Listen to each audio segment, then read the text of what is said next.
Hello, everyone. Thank you for coming to selection number 38. Thank you for coming to Steno 24/7. I'm sorry.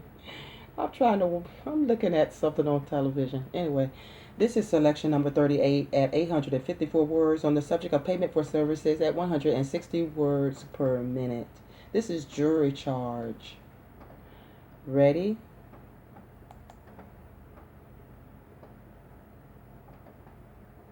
Let's write. Members of the jury, let me first commend you for the very careful attention that you have been paying to the testimony in this case and to the arguments of counsel.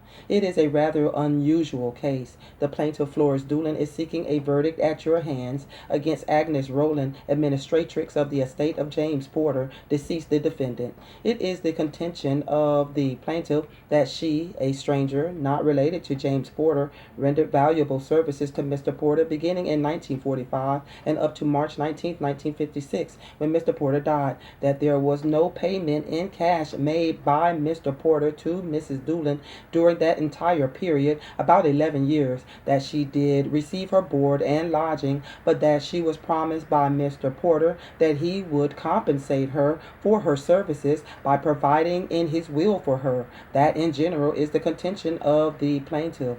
She says that no will was found making any provision for her after Mr. Porter's death, and therefore she says she is entitled to receive from the estate of Mr. Porter, from the defendant in this case, the reasonable value of the services which she rendered in reliance upon the promise of Mr. Porter to compensate her by providing for her in his will.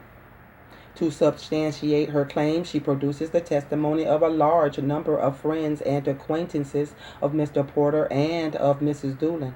It isn't necessary to review in detail all of the evidence submitted by these various witnesses, but it is sufficient to summarize that testimony with regard to the services rendered by Mrs. Doolin in the following brief sentences.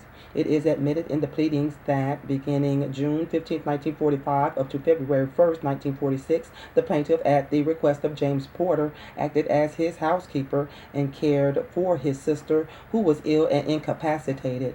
It is also admitted in the pleadings that $35 per week was the fair reasonable value of the services rendered during that rather short period.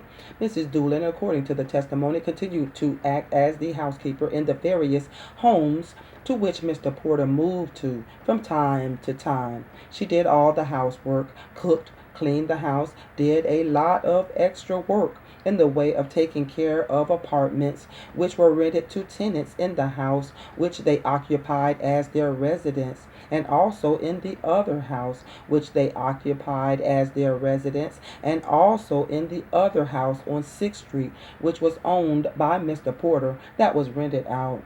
There is some testimony that she also helped in taking care of merchandise purchased by Mr. Porter in his business, that she helped to make that merchandise sellable.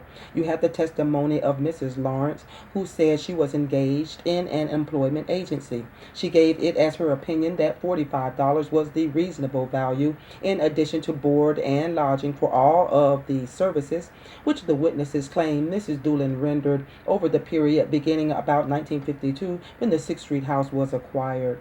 This is a suit in contract. Now, there are various kinds of contracts. A contract, of course, is an agreement between two parties which imposes a legal obligation. It can be an express contract where one agrees to render services and the other agrees to accept those services and to pay for them. There you have an express contract.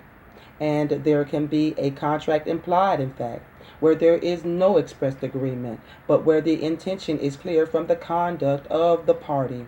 One renders services, and the intention to pay by the recipient of the services can be reasonably inferred from all of the circumstances. That is an implied contract, a contract implied in fact. Then you have a contract which is implied in law, which is the kind of contract that the plaintiff claims exists in this case. She does not say, and none of the witnesses say, that Mr. Porter ever expressly or implied agreed, in fact, to pay Mrs. Doolin the reasonable compensation for her services, but she says he did expressly agree that he was going to provide for her in his will so that she would be compensated for her services. And because he failed to provide for her in his will, because there is no will found which makes provision for her to compensate her for her services, she says the law implies, out of equity and justice and reason, that she ought to be able to sue the estate of the decedent for the reasonable value of her services. Therefore, the law implied a contract. A contract implied, in fact. Thank you for watching, and I'll see you at the next video. And happy writing.